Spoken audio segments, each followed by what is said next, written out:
Indu has just reminded me that the fag-in factor has set in, which is correct. Since it's the last session, actually, it would have been very appropriate for this bibliodiversity panel to have been held yesterday, because worldwide September 21st is commemorated as World Bibliodiversity Day across the world. And so it would have been nice to have been doing it then, but never mind, we're Indian Standard Time, we're okay, we can be a day late.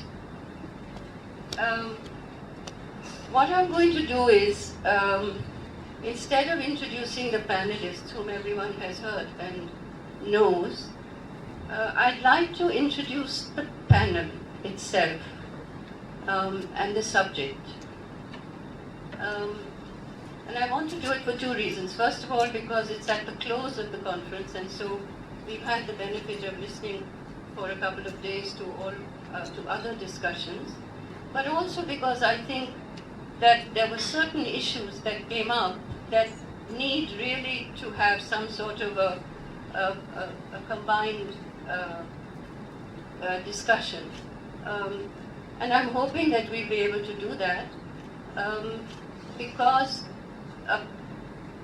this is probably the only publishers-only conference in the country. And I have to say that Leo and Queenie and the team are really to be thanked a million times for, first of all, conceptualizing it, and second of all, for keeping it going. It is a major, major service to the industry, and I have to say again, you know, it's only tiny units like this that actually put themselves out for the whole trade. You would think that this could be something that maybe the federations would do, or the Association of Publishers and Booksellers would do. Not a bit of it. It falls on people like them and some others to do something like this. So really, I think we owe them a very great deal, because I can say quite honestly, having been to dozens of conferences and seminars on book publishing and translating and everything else, that there are no publishers-only, intimate, very cozy, very, how should I put it, uncompetitive forums. And so I want to use this last session to perhaps open up some issues that I think are very important, and that I hope everyone else also feels are worth discussing. The last 2 days were actually a bit of a summary, a summing up of where we are today as publishers in the country. And it seemed to me that 2 or 3 things became very evident. That there is a kind of sort of division between the large publishers. I don't want to use corporate or multinational. In any case, they are never multinational. They are transnational corporations. But I don't want to use that. Let's say the large publishing houses and the smaller ones. We generally say small independents, but you know, Sage is independent, Rupa is independent, Orient Black Swan is independent. So that classification also didn't seem to me to be terribly useful. So let's say large and small, and I suppose trade and not trade. Maybe that's another category we can use. The second thing that sort of leapt out for me was the continuing discussion on technology, on the impact of technology on what we do as publishers.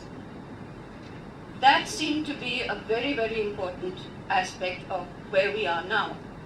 Not only in marketing and promotion, but also in the way publishing is looking at itself. Looking at itself. Not the way the market is looking at it, but the way publishing is looking at itself. What we heard about was content, for example. That was the third thing that struck me. when Naveen was talking about Notion, I kept thinking to myself, what are these 750 books that they do every month? What are they? And the second question that I asked myself was, why does everyone want to be a writer? Why are people not okay with being readers? Why is it today, when we seem to think that publishing is in a crisis worldwide, why does everyone want to be a writer? Of course, I have my own answer, but I'm not going to venture into that right now, because that's not the purpose of this session. Diversity in publishing is not new. We've always been diverse. So if we weren't diverse, we would have only trade, or only children's, or only academic, or only law, or only cookbooks, or whatever. So diversity is not an issue as far as publishing is concerned. But bibliodiversity is something very different. And bibliodiversity actually is about what nowadays is called the ecosystem. I prefer to call it the environment in which we publish. And so, as far as many of us, and certainly the bibliodiversity movement is concerned, bibliodiversity is to publishing, is to books, what biodiversity is to the environment. Which means then that you cannot have monocultures. What does that translate into? It translates, I think, and I hope that the panel will discuss this, and all of us together as well. What I think it translates into is that there is a value that we assign to what we do as publishers. What is that value? And how do we arrive at it? It could be the objective. We have the word that I heard all the time and very often over the 2 days was market. A word that we heard much less was society. Where are we operating? Which is the arena in which we function, in which we work, in which we produce, in which we communicate, in which we hope we are heard, in which we would like to intervene in? Is it only the market? Are we not, as publishers, intervening in society? And if we are intervening in society, then the books that we produce, not the content, the books that we produce must in some way relate to that society, to that environment. Meaning, I by no means am discounting the arena of the market, but I'm saying, what happens to the other arena in which we live? We don't live in the market. We do not, either as producers or as consumers, live in the market. We live in society. We live in social systems. I believe, and I think everyone on this panel believes, that publishers intervene in that society. We make an intervention, for better or for worse. Our books influence society, for better or for worse, in one way or another. What then becomes the purpose of this intervention? So, the thing is that this bibliodiversity is something like biodiversity that I think requires to be nurtured. It's not going to happen on its own, and certainly I don't think that the market is going to help us to do it. The market has its own dynamics, which it will respect. And biodiversity and bibliodiversity have their own compulsions, which I think as publishers we are required to respond to. We may not. That's an option we all exercise. But if we do, or if we choose to, what does it mean? I think an essential aspect of bibliodiversity is to present a diversity of perspectives and a plurality of voices. I think Arpita yesterday said, we don't want unity. And to that I will add, we don't want uniformity. We do not wish to have a uniform landscape.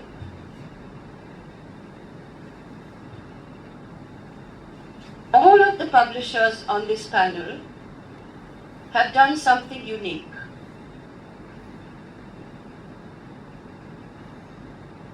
And all of them have been around. Rakesh, correct me, you were 2005? 8. Okay, he's the youngest. But all of us have been around, and Yogesh, sorry, you were part, for the last 20 to 30 years. That is not a small period of time. It is not a small period of time to have sustained bibliodiversity and survived. It is not something that has been without its costs.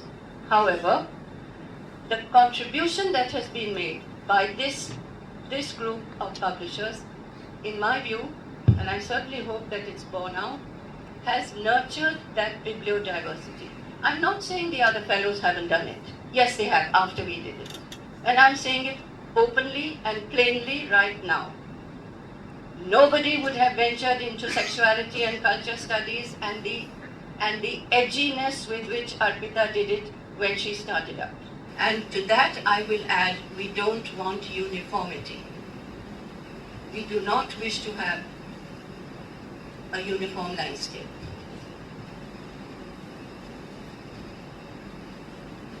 All of the publishers on this panel have done something unique.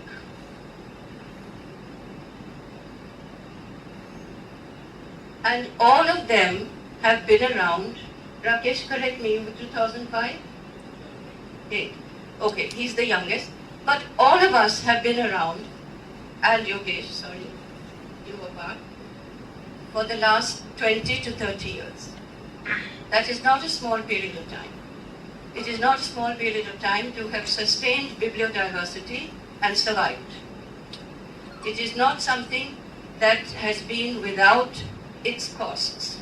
However, the contribution that has been made by this group of publishers, in my view, and I certainly hope that it's borne out, has nurtured that bibliodiversity. I'm not saying the other fellows haven't done it. Yes, they have, after we did it. And I'm saying it openly and plainly right now. Nobody would have ventured into sexuality and culture studies and the edginess with which Arpita did it when she started out. Nobody would have done BLAF until Rakesh did it. Nobody would have ventured into feminism till we did it. Nobody but Yogesh could have done what Yogesh did, and I hope that we have a chance to discuss that. Nobody did what Leftward was doing till Leftward did it. Nobody ventured into Dalit, with the sole exception of Orient Longman, with this poisoned bread before Mandira published Kancha Ilaya. What was it that we were doing? And why is it that that becomes so important today? I want to emphasize again and again, the market is not interested in social change. The market is interested in maintaining the status quo. That is its most stable requirement, that the status quo is maintained. What is it that everyone on this table has done is to change the status quo, is to challenge that status quo. That is the intervention that we want to talk about. Now, the thing is, obviously, it's not the same environment anymore. We're not working in that same environment. We're in a very different place. So, what I'm going to do is, and I hope we can, and then we will open it up, of course. I want to put to each of our panelists, each of the panelists, what I think are the critical requirements to maintain this bibliodiversity in which all of us can find a place. Let's say it's like handloom and handspun and mill-made. Okay, mill-made is fine, and that's what you can use. But can you imagine an India without handloom and handspun? Can we imagine it? And if we do imagine it, what do we get? We get a uniform mill-made product. So I just want to suggest that there are ways in which we can think about it that should be creative and allow us to express this variety or this diversity in the social life that we lead. So, excuse me for that little introduction, but I think that it may put what we are saying in perspective. So I'm going to begin with Rakesh.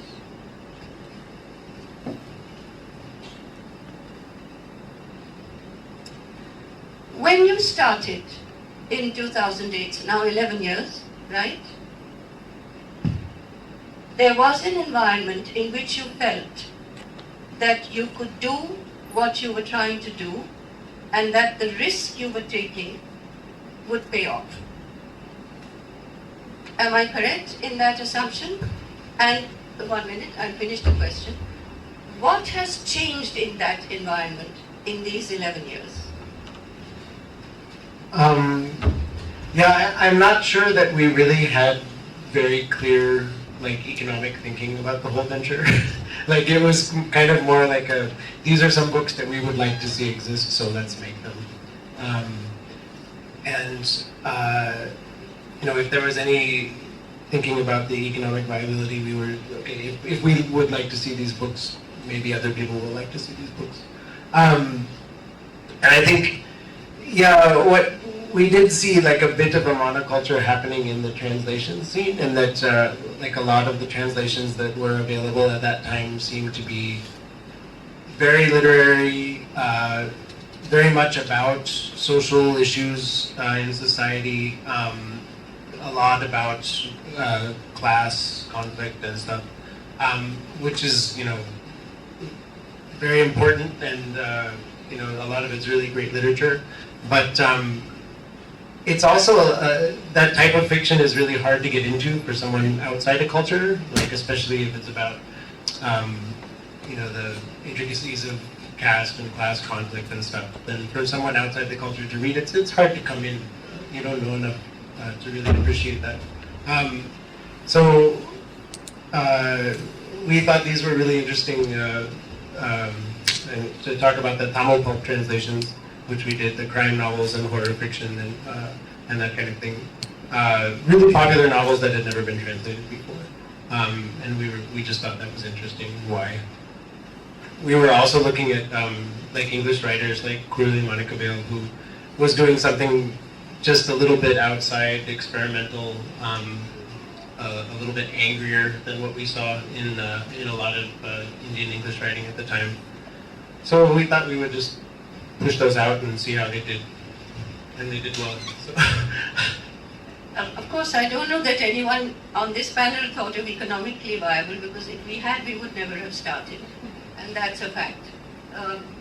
Because it was not, they were never economically viable, and I dare say even today, they are sort of, speaking for myself, it's certainly not economically viable.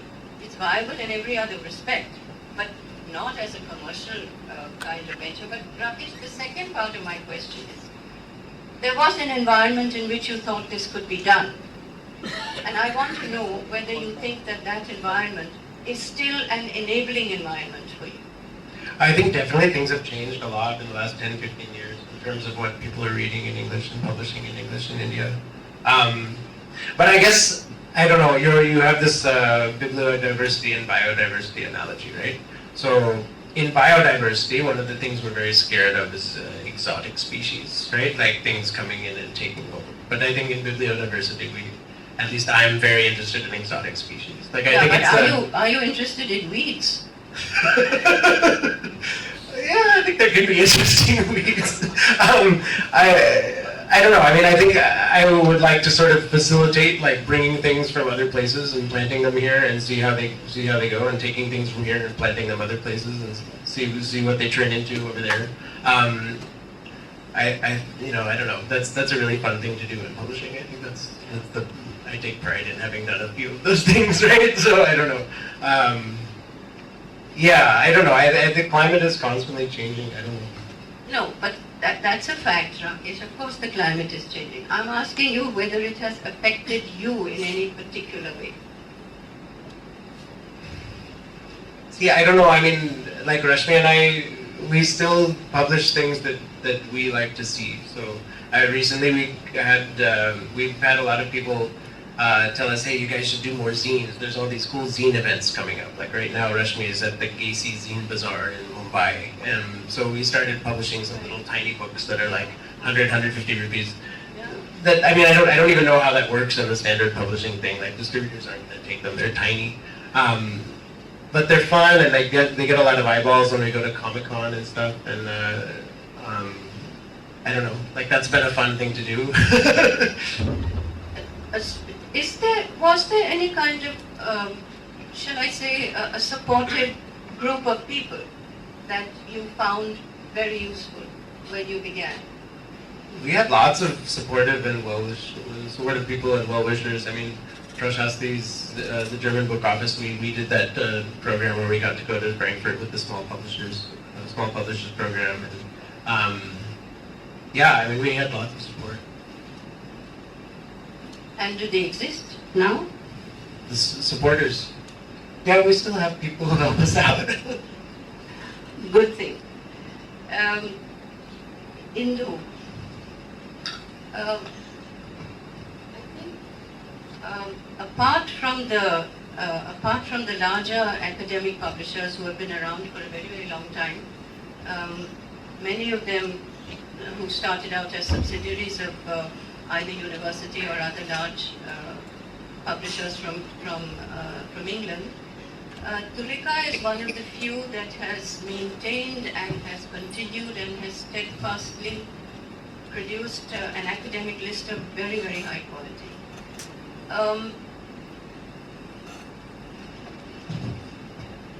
How important were these support networks for you? You were very much a part, and you remain a part of, let's say, the progressives in academia, as well as in social movements, as well as in political causes. Now that has been a support structure for you, I think, over the years.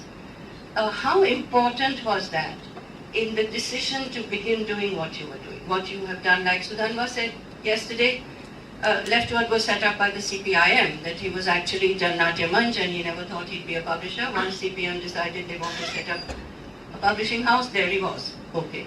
And he moved straight into it, having earlier worked with Indu, but not intending it to be his life's work. And yes, you came out of Macmillan, but when you set up Tulika, how important was this association and affiliation and allegiance with, and I need it in all the positive terms, with left progressive movements? In more ways than one, I think that was the real impetus for me to enter publishing, though I must admit, like Rakesh, when I started Tulika Books, I already had a base of authors who were supporters. I was associated with a couple of journals on the editorial board of those journals where, the same authors were friends, mentors, guides, etc. And it became quite natural for them to become the author base when Tulika was started.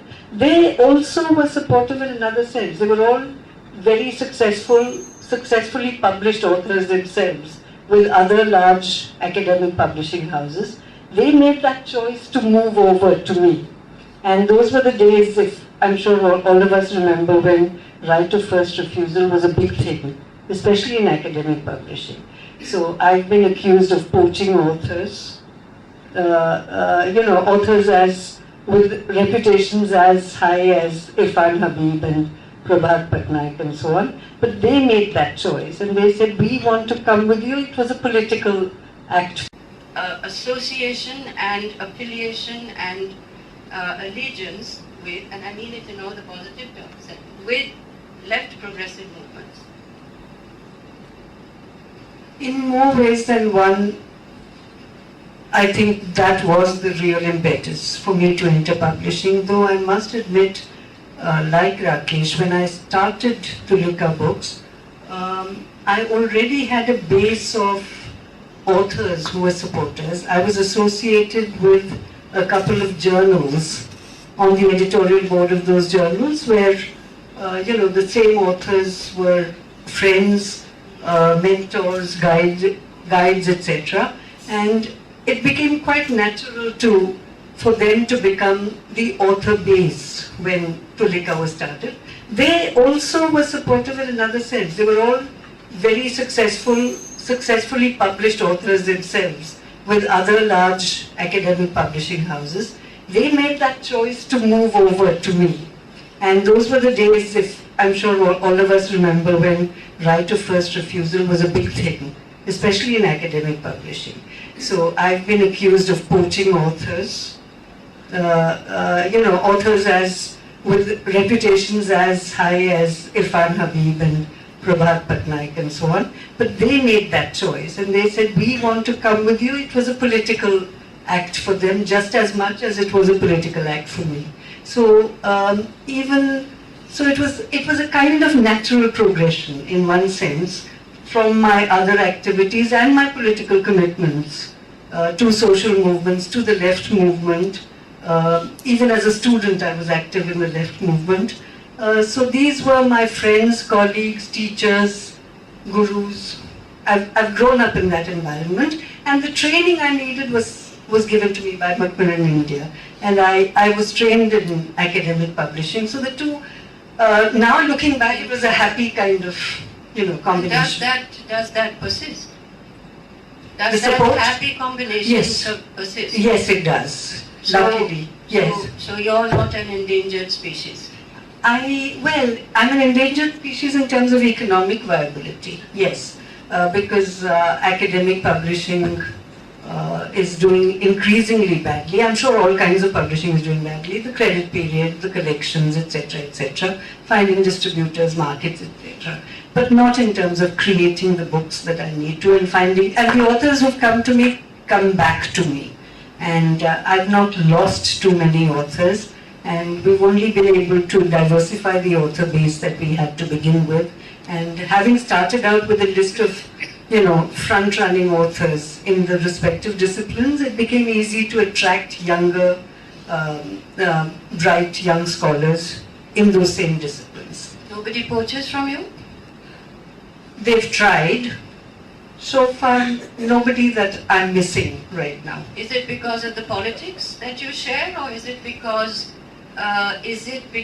the other publishers are perhaps drawing back and doing print runs of only 200, and you still do 750 or 1,000, whereas we all know, and Shubhatu is here and he can confirm it, and we all know what OBS does is all 350, 500, and that's what Manas called short runs, long tails. So is it that, or is it the political, the politics that you share? What keeps them with you?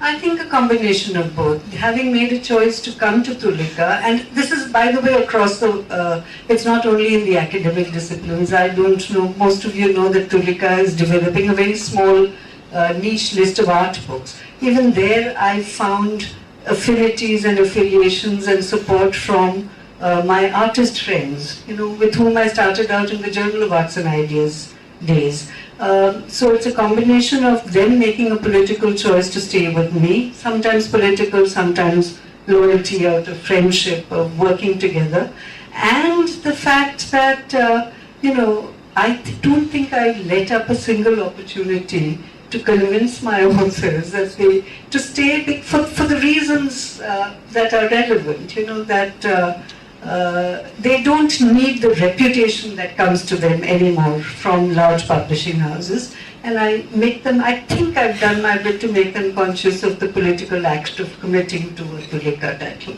So So I'm very interested to hear that, because I know that as far as feminist publishing is concerned, those support networks have vanished.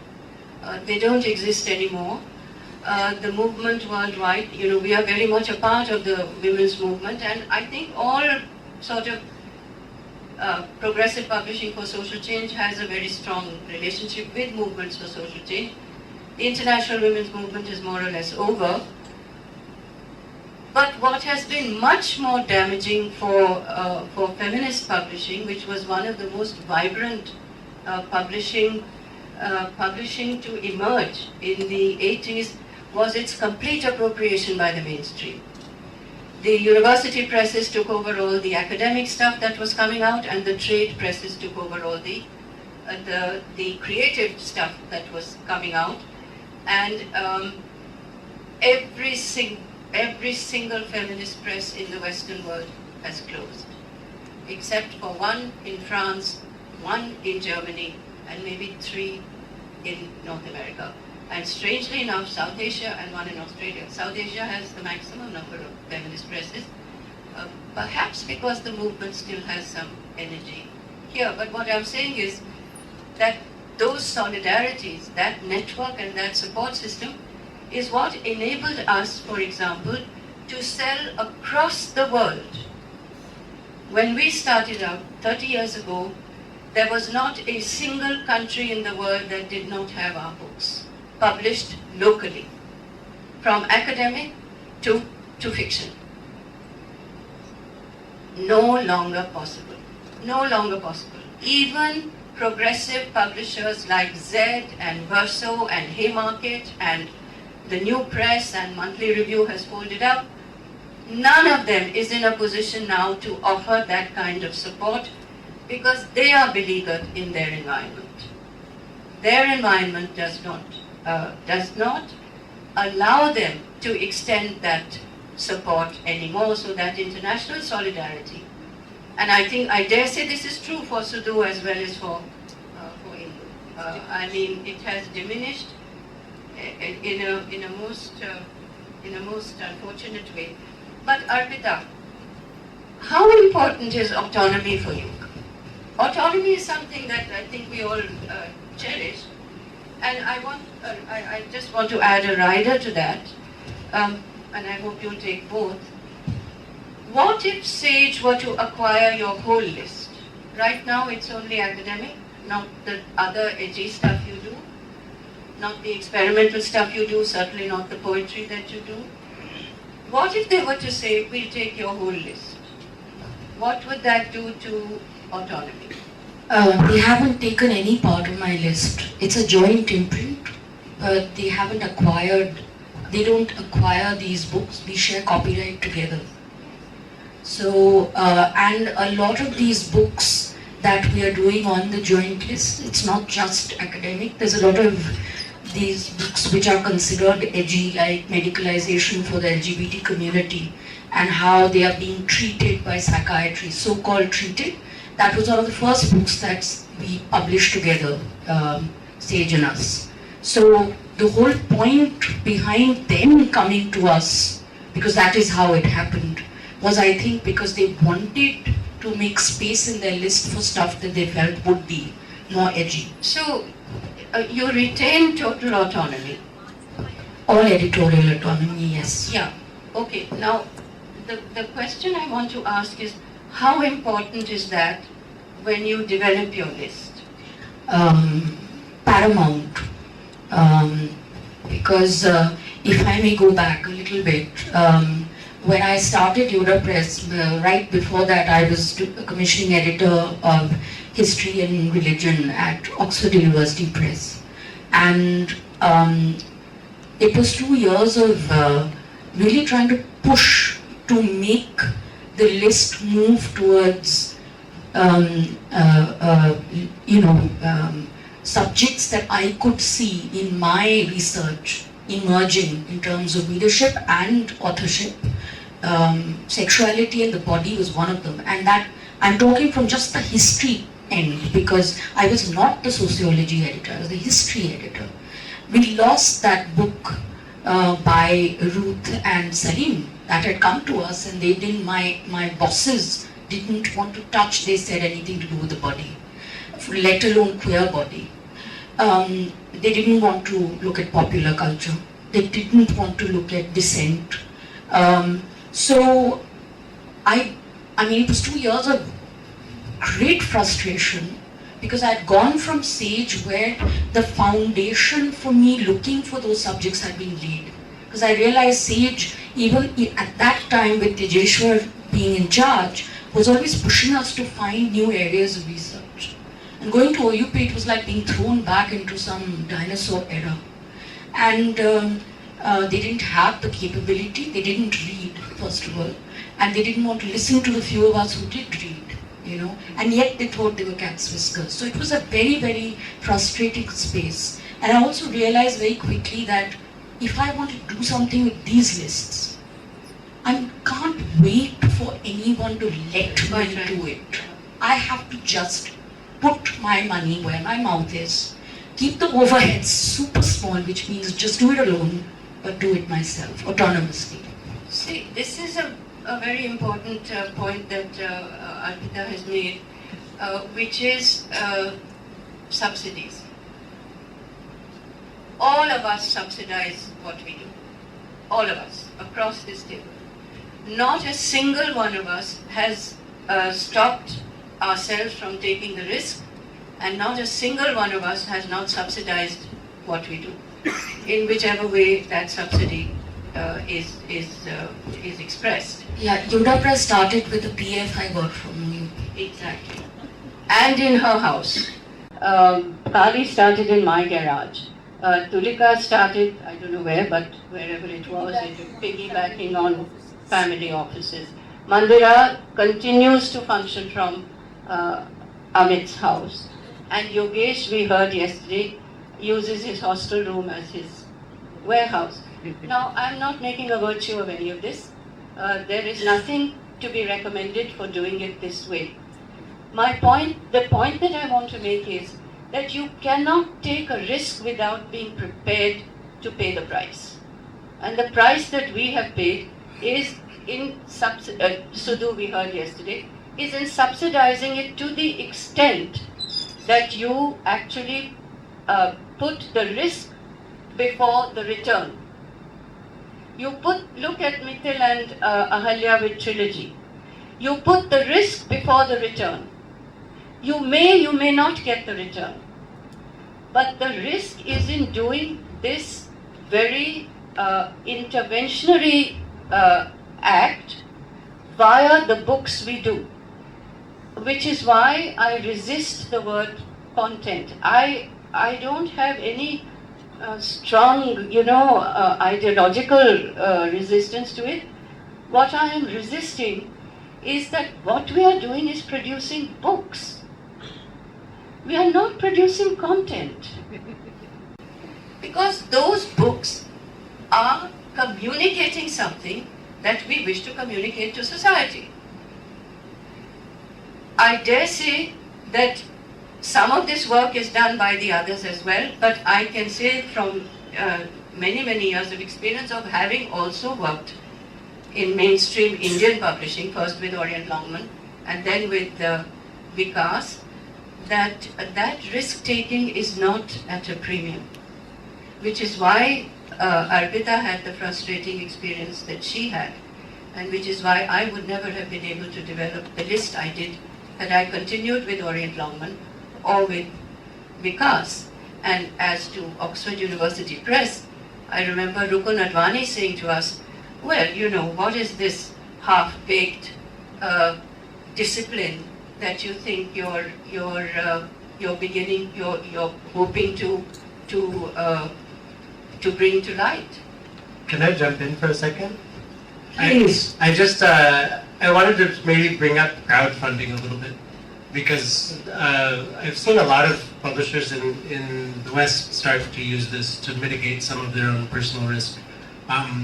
Especially with in the States with marginalized writers from various communities, like People of Color Destroy Science Fiction was an anthology that came out that was completely crowdfunded, or some interesting things like that. And I kind of wanted to ask Yogesh if we've looked at if there's any sort of community funding projects that have happened in the work you're doing, or if anybody else has looked into that. There are a couple that I know of that have been crowdfunded, but they're single products, single initiatives. Yeah, I mean, there's different ways to do it. You can do like a single book, or you can do there's Patreon that some authors use to like sort of But fund their work on an ongoing basis. Yogesh You do. spoke about, but that's a single item. So it's I'm for each saying book. that crowdfunding for an entire enterprise, I'm not aware of. It would be wonderful if it could happen. But I think that crowdfunding, the very sort of, by definition, is restricted in its reach, meaning in its objective. It raises funds for a very particular product. What we need maybe are angel investors. We don't have them. Certainly not for the publishing that we hope to do. For our graphic anthology, First Hand One was completely crowdfunded, and it was fantastic, and we want to repeat that with other books. Single books, yes, but you know, as Kartika mentioned, all of us have had single books supported in one way or another. That's not an unusual event. It could be a foundation grant, it could be an author who subsidizes it, something you would have done anyway. It can be, I've had academics in the US whom I publish, who get a publishing subsidy as part of their research, and they just pass on that subsidy to the publisher. This has happened more than once. All that happens. But Ritu, can I just think crowdfunding is quite different, because we've also had both. There have been many books that have received grants and subsidies, but crowdfunding, I think Rakesh's point is bang on. It's one of those new things that people are not trying enough. And for instance, when I was involved with Mumbai Film Festival till last year for two of their initiatives, there is it Wishberry has now started a book and film production initiative, and they are ready to talk to publishers about a whole series of books. I think, the publishing industry takes time to move on to new no, all those media. are very, very encouraging, and hopefully it will develop and become much more common. At the moment, it's the one-off that is happening. But this business of supporting what we do with these informal subsidies brings me to Yogesh. Yogesh made, I think, one of the most significant points yesterday when he was speaking, when he told us that it was for the first time that a Dalit was publishing for the entire English reading public. All the Dalit publishing that has been done so far has been done by the upper castes. What Yogesh has done is to simply break that barrier, to control not just the message, but the medium. Now, the thing is, one of the other things that all of us do is to run our own businesses. So autonomy is not just editorial autonomy. Autonomy is to control the entire operation. So if we want to invest money in something that is a really bad risk or a bad choice, no one else is going to stop it. No one else is going to actually put a brake on that. So with in Yogesh's case, the most significant thing he has done is to introduce a Dalit publisher in Dalit publishing. I mean, I do hope that you are able to continue with it for a very, very long time, Yogesh, because the kind of community that you are able to develop as a result of that is something that we do not see in any other kind of publishing scenario. We don't. Not the Kerala cooperatives, not the KSSP. None of those things has the same political significance as the kind of community that I think Yogesh is hoping to create. So I really would like to hear a little more about that. Hello? Yeah. I mean, for a very long time, I did not like take publication as something which is an organized act, or which should be, you know, like a discipline. Yesterday I just shared that I happened to it was an accident for me to be a you know, publisher. So, but then in this last 4 years, what I understood is that, I mean, working the production and then post production, like when you produce something, when you create like a book, in terms of like when something is written, when narrative is written, when it is edited, proofread, like people share their comment, book covers, everything is done. Like after that, the role of capital, the money comes.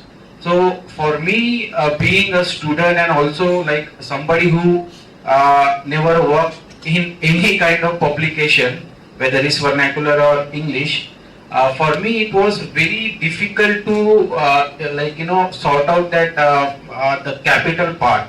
But then I had an experiences of books and with the community. Like mostly when we talk about my community in Maharashtra, so in terms of population it constitutes 7.5. So I don't think so. And also if we talk about this community in population wise, so it constitutes 7.5%. But if we talk about this community as reader, it dominates. I mean, yesterday I shared 2 events like where almost like lakhs of book worth of lakhs of rupees they sold in in 3 days of function. So they dominate the market of readers or being a reader. Maybe it's a vernacular language, but it's amazing fact. It's a very significant fact if you look at it from the from the perspective of being a publisher or even a writer. So then I try to imagine them the reader as also a target. What do you say? The producer, like in terms of capital. Like if they buy so much, so why can't they buy in advance also? So the only thing, I need to reach to them, I need to be in contact with them. So in that sense, in Maharashtra, Dalit movement is like Dalit literature is a movement itself. Like it's not a separate from it's not a separate thing or separate entity. Dalit literature is a movement, which means that it is one of the aspects of the larger movement. So if it is one of the, because it also being a person who wanted to produce by himself, like wanted to produce this. So also I started thinking in terms of a movement. Like so, I mean when I started thinking my community as a reader who can also buy and also be the producer in terms of providing me the funds to produce the book. So I think I was very much relieved. So I just need to be in contact with them. Also, this is not very organized as Rakesh said, with funds and all. So single books we all some is supported by sometime somewhere. But if also with my community, it is not like I take every book individually. And it depends on and so far since I am not from any kind of institution which has provided me any knowledge of publishing in a more methodological way. So I am sometimes I do things in my own way. So one thing I don't know whether it is seeing the ideology in work, but I can't avoid the fact when I read Marx, I mean I didn't read much, but whatever I read is one of the last chapters in the Capital, Marx is that how you are enslaved. Once your labor is extracted from you, and once you cease to be the owner of your own labor, So I think biblio diversity or the the monoculture as opposed to polyculture, I was very much relieved. So I just need to be in contact with them. Also, this is not very organized as like Rakesh said, with funds and all.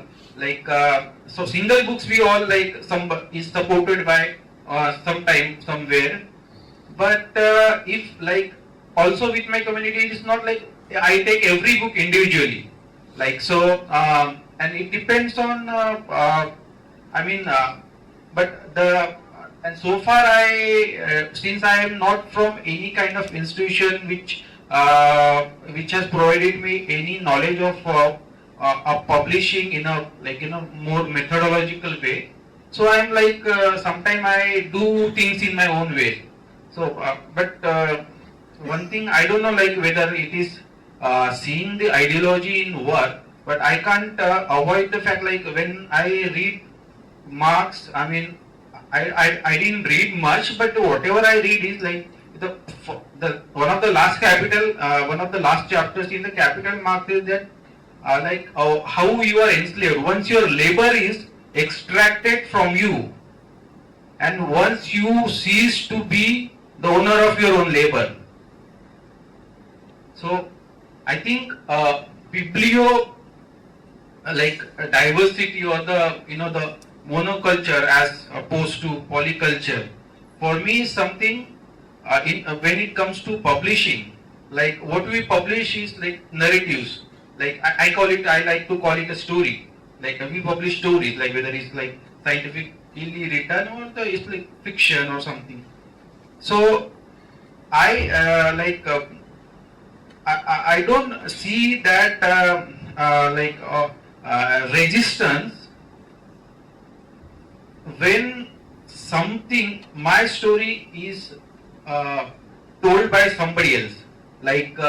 In one of the first texts about Dalit literature, which when Dalit literature has started to be taught as a course in foreign universities. So Mulkraj Anand's Untouchable was one of the first texts in which Untouchable. So which was accommodated as a part of the syllabus. But for me, it's what Edward says. One says that the characters without history or the subjects without history. So if somebody is writing my story, so I will be a subject of the story without having my history there. So for me to resisting that, it is very important for me to write my own story and but produce my own story. I think it's something that we must all keep in mind. All of us who are representing other voices, I'm including all of us in it. You can be the subject of the story without your history being part of it. This is something very radical. You can be the subject of someone else's story, which is how, let's say, the underclasses have been represented throughout. You can be the subject of someone else's story with your history being totally absent from it. That is something that we really must. Thank you, Yogesh. That is a very important. I like to add something because I when it comes to the book, because I find it. I may sound very utopian, but when you read something, whatever, whether it is fiction, non-fiction, or whatever you read, it stays in your mind. And I think sometimes that also becomes a catalyst, inside your mind or your subconscious to look at the society. And when you meet the people, that translates into action. So more the stuff or more the narratives which are creating biases, producing prejudices, the more we will be, uprooted from being or developing into a very healthy, rationally or logical society. So I think the diversity means that hearing the stories from the own, the person who owns that story. Like, I mean, it is not like you will tell my story, I'll also tell my story. Whereas, like, you will be upset for me. Like, I mean, that happens in academics. I mean, in like, you know, everybody is talking and the researching on Dalit literature, the feminism, patriarchy.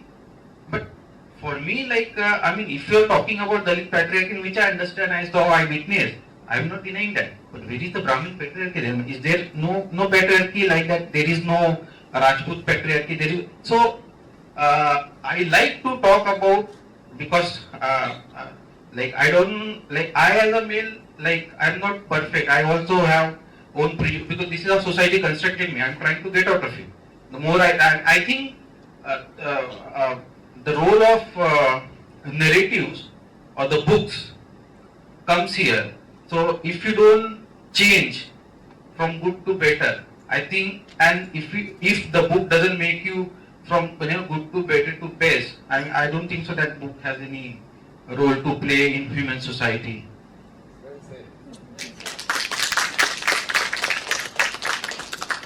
Mandira, of all of us, you are the only one who has ventured into bilingual publishing. That is, you've done Bangla as well as English, and I mean, I think it was a very courageous thing to do.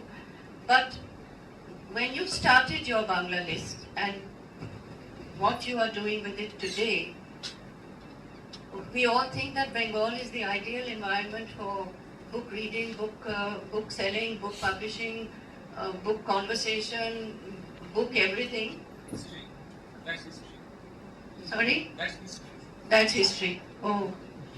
Necessarily. Okay, Mandira, over to you. Well, I have to admit that some of the failure was that although I didn't know the term bibliodiversity. I think it was coined some decades before we got all this, right? But it was a kind of inspiration to do different things. And here you are in Bengal, and why can't you do it in Bangla? All these other publishers of Bangla are doing it, and they're not doing the kinds of books that you could do. So that's how we plunged in. And we've done 10 quite major books. Now, 3 of them are fairly bestsellers.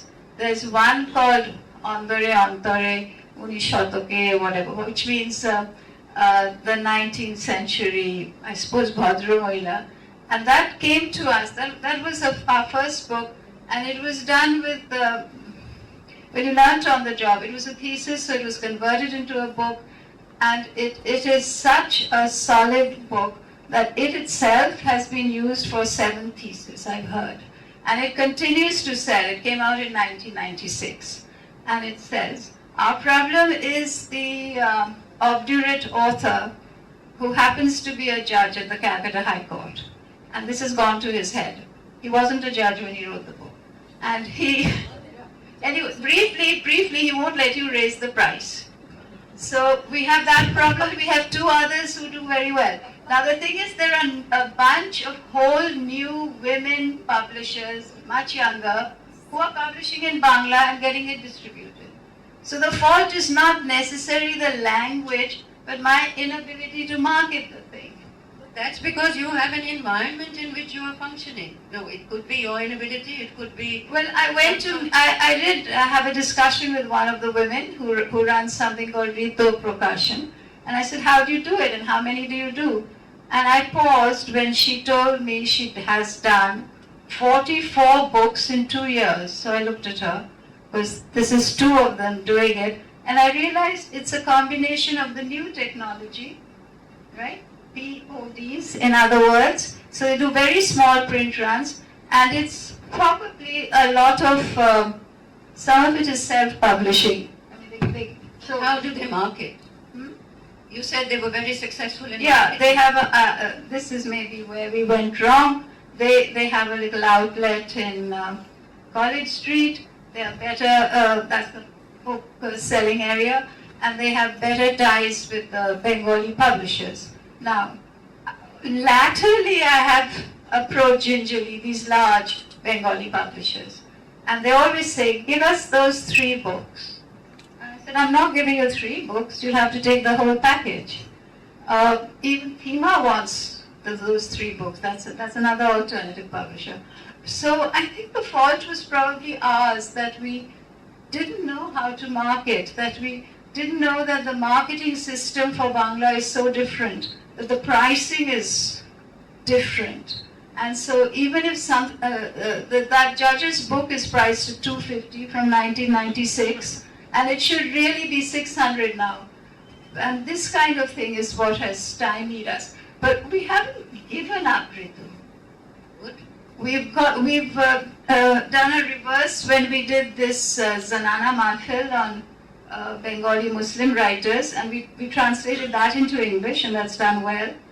And in reverse, we've taken one of our women's studies reader, mapping the field, contemporary gender relation, and that's been from 2 volumes. That's had a selection that's been translated into Bangla. It's been kind of challenging, so new terminology has been thought up, like what is discourse, etc., etc. Now the thing is, how are we going to market that? So that's the thing is, we don't do things systematically, Ritu. I can't say that it's the Bangla book at fault, it's probably us.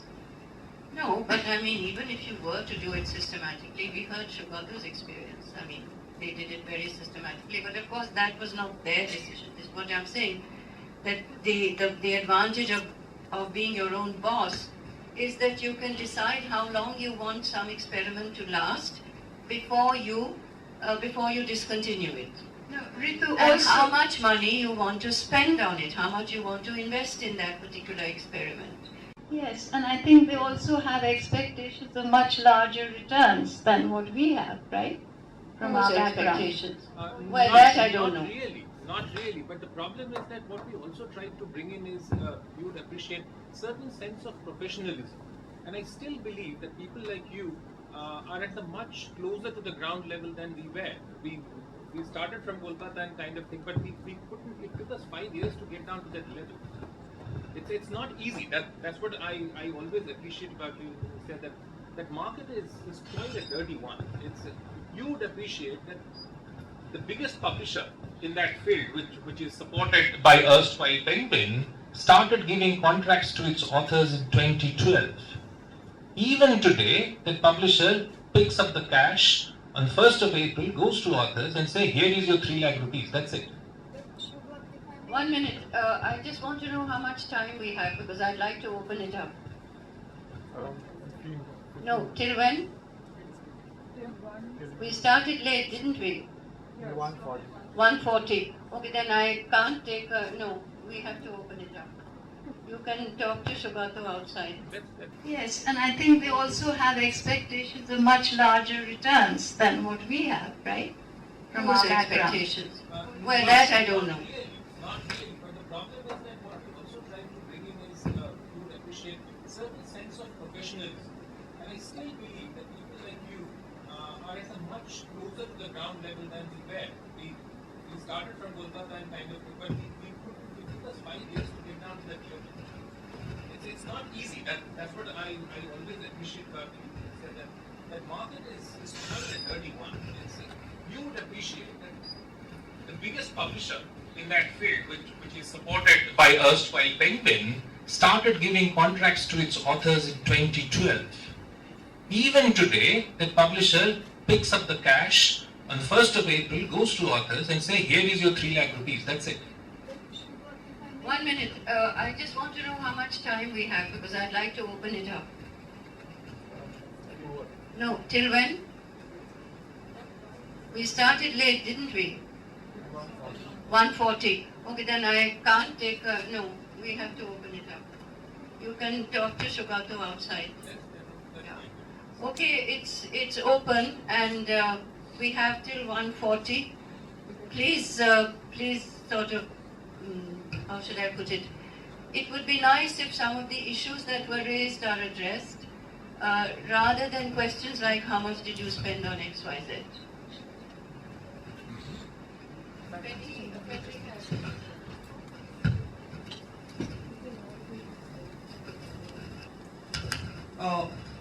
you said, ma'am, that we are not producing content, we are producing books. I would say we are not even producing books, we are producing knowledge. Okay, so the social role of book publishing has to be underlined. And while it is very easy to get pessimistic, particularly in times like these, we have no control over the market, over the technology, over the Amazons, the PODs, which delivers promises which are falling from the skies, but we don't work on the ground level. But yes, one thing we can tackle is the government's approach to this industry. And we've been through this experience as alumni of Publishing Next, where we were struggling with the ISBNs, for example. And then we had to go all the way to London, and they refused to believe us for a time. And then it was ameliorated up to a point. Still we are being rolled out one ISBN at a time. Apart from control, I don't see any other purpose it serves. Because all our data is going into it wrong. Like we are applying in advance and our book changes along the way, and for small publishers it's very chaotic. That's one thing. GST at 12%, I don't know on what basis it's justified. Whether the babus need to be paid more or we need a bigger militaristic operation, I don't know. But like 12% from 5 makes no sense to me. It's a tax on knowledge. So my last point is we need a body to speak out on these kind of industry, on these kind of issues, because as a group we are not getting our voice heard. GST Council met here 2 days back. When we raised this issue at a library meeting in Goa, the government officials said we will get Goa government to represent it. See, But- Frederick, let's get some facts clear on, since we're speaking about the reality on the ground. Publishing is not an industry that the government is interested in, it's peanuts. The entire turnover of the publishing industry in the country is less than one Reliance company. They're not interested. So, I cannot tell you how many representations were made to the government when postal rates went up, when the paper cartel was putting up prices of paper and no paper import was allowed, because the paper lobby was financing the political parties. The publishing industry has no clout, and no government is interested in supporting what we do. Why should Because we we accept? don't count. Why Now, should we yes, accept? Why should we accept that situation? we are not accepting it, we try to resist it, but as I say, as a community, as a collective, we have only that much negotiating potential. And so we can succeed on ISBN, and I can guarantee you we will not succeed on GST, because GST has become a political point. ISBN was, if London had not told the government that they were going to withdraw their support and withdraw the facility from the government, nothing would have changed. But let's not give up so I'm not giving up, I'm still around. Hello, I'm the oldest person in the room probably. I'm not giving up. Of course we are not giving up. I'm simply saying let us look at the environment in which we are doing what we are doing. That's all I'm saying. We have not made our case, ma'am. I mean, in the Sorry? Okay, some other questions, Frederick. We'll discuss all this later. Yeah, I'm glad the point about crowdfunding was raised, and Arpita also emphasized its importance. But for Yogesh, we heard yesterday the actual reality of your operations and how it has happened. If it has to sustain and your vision has to grow and endure, then it needs support. So I have a friend on Facebook, his name is Bilal Zaidi. So he runs crowdfunding campaigns. And some of the people who stood for the parliamentary election, so he raised the money for them, like Kanhaiya Kumar and so on. So they take on various campaigns and try to raise funds. So you could think of a publishing program of 1 year or 3 years and cost it fully and seek to realize various long-term institutional objectives also through that. And that could be a crowdsourcing campaign which then gives you this push to be able to work for say 1 to 3 years and develop some books. And then you'll be a new entity altogether, compared to now.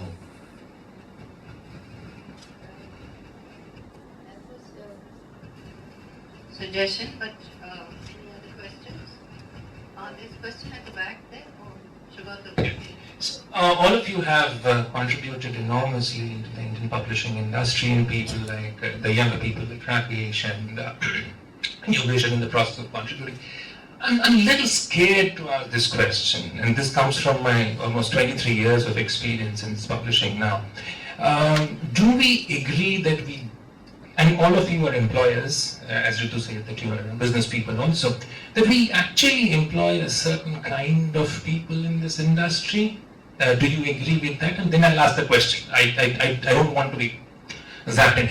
If that's the case, can you suggest some ways or methods that where the people whom we work with or we employ into publishing being a medium to contribute to the society could be a little more diverse, could be a little more open in the thought process? Arpita was talking about her bosses those days. I actually do not think much has changed in certain bigger houses.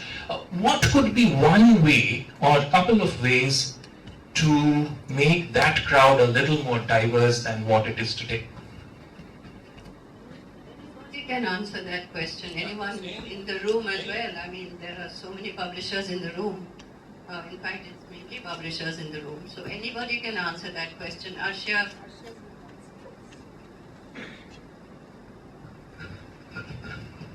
It's always astounded me how publishing is stuck in Delhi. I mean, Rakesh is in Chennai, right? And Yogesh is in his hostel room. But it's amazing the dominance of Delhi and the dominance of a particular mentality. You are all wonderful, yeah? Everybody in this room is wonderful as a publisher. But you know, sorry, Mandira, you are from Calcutta. But you know, honestly, when you're south of the Vindhyas and you look up like that, it's really funny how there is only barrenness between, you know, here and there in terms of the publishing industry. And I've had so many young friends, mostly male, who want to write and who want to be written about and who want to join, you know, this larger fraternity, excuse me, not fraternity, we don't use that word anymore, community. They all go to Delhi and then they never come back. You know, what is going to happen? All these little lone soldiers, you know, in south and west and all. So I think that we're not going to achieve real diversity in, you know, the people who run big publishing houses until we actually get out of that city, no? Why don't you start something in Bangalore? Oh, darling, I'm trying. More on that later. More on that later. Why is there no general publisher in Chennai? Why is there no general publisher other than Oxford University Press and Orion Black Swan and Mandira and of course Seagull? In Kolkata, why is there no trade press in Bombay? It is not. Ritu, I really think that because there's not simply a physical infrastructure in Delhi, but there's an emotional infrastructure, and there's a solidarity of that way. It is a guild, it is an industry, and it has a physical location. So honestly, you know, it's not because we're not trying. There are just certain things that do not support us in smaller places.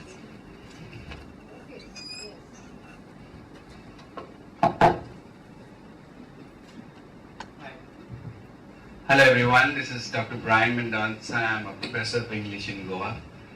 It's been exciting being here over the last 3 days, but coming to the question at this moment, I'm very interested in subtitles rather than titles.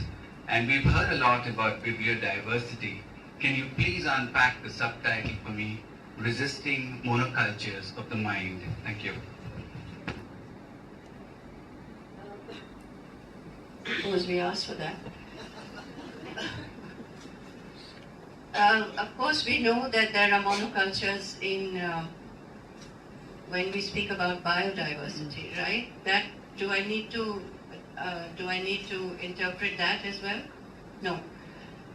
What is a monoculture of the mind? I mean, I think when we sort of thought about this, the one thing that we hoped would never happen is that there would be a kind of uniformity in what we produced. In the kinds of books and the kinds of knowledge, yes, Frederick, you're absolutely right. The kinds of knowledge, the kinds of narratives, the kinds of histories, the kinds of societies, that there would not be that uniformity in what we do. Of course, none of us is engaged in biodiversity, but we are engaged in producing books. So that there should be some of that, and I think I mentioned a diversity of perspective and a plurality of voices.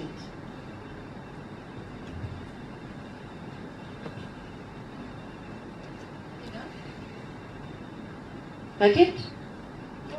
Okay, so if there's time, then we can, yeah.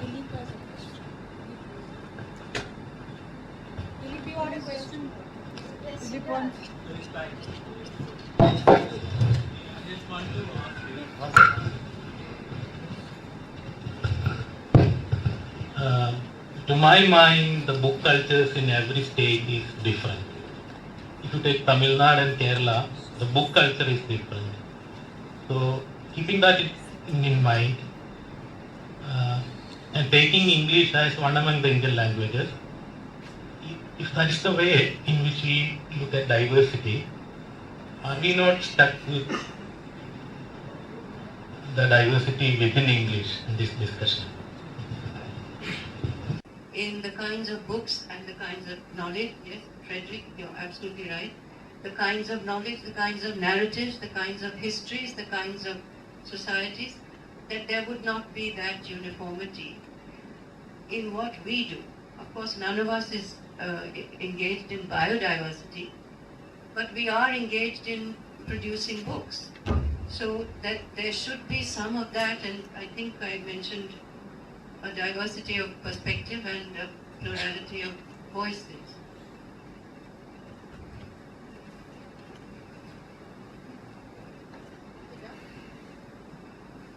That it? Okay, so if there's time, then we can, yeah.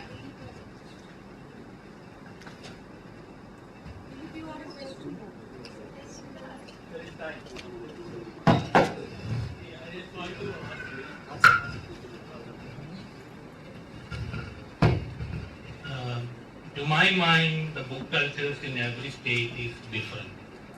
If you take Tamil Nadu and Kerala, the book culture is different. So, keeping that in mind, and taking English as one among the Indian languages, if that is the way in which we look at diversity, are we not stuck with the diversity within English in this discussion?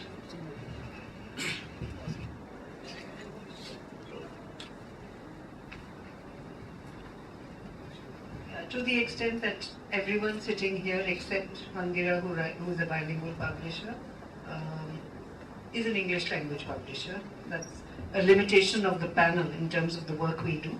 And also to the extent that among publishers who are sitting here, if any of them would like to contribute, yes. We don't have too many other language only publishers at this conference, I think, Dilip. I do think Publishing Next has been a champion of Indian language publishing from the beginning. So, yeah. I do think the English book culture in each state is really different too. I mean, you see really different books on Tamil Nadu bookshelves than on Kerala ones. I mean, it's interesting too, like how many of those are translations from Tamil into English, but you know, I'm still getting. You see a lot of Malayalam into English translations in Kerala that you don't see in Tamil Nadu, and vice versa.